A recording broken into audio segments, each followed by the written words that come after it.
le créole parce que c'est une langue, encore une fois, d'une influence extrêmement limitée. Choisir le créole, c'est un peu se couper du reste du monde.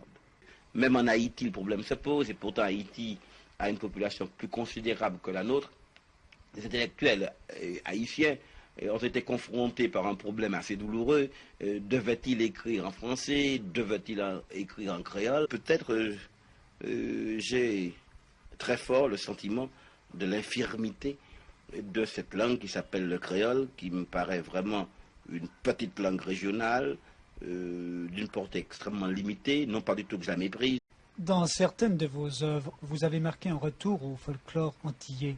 Pourquoi est-ce que vous n'avez pas poussé l'expérience jusqu'au bout et écrit en créole? Vous avez parfaitement raison. Je ne suis pas du tout créolisant. Pas du tout créolisant pour plusieurs raisons.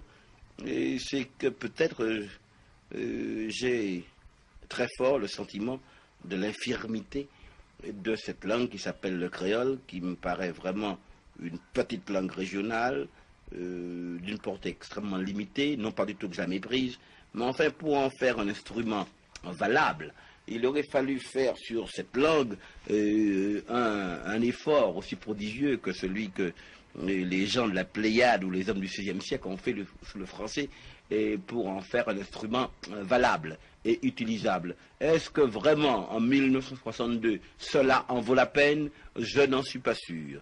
Je n'en suis pas sûr, et je vois que même en Haïti, le problème se pose, et pourtant Haïti a une population plus considérable que la nôtre. Les intellectuels haïtiens ont été confrontés par un problème assez douloureux. Devait-il écrire en français? Devait-il écrire en créole? Et je ne sache pas que la majorité ait écrit et choisi le créole.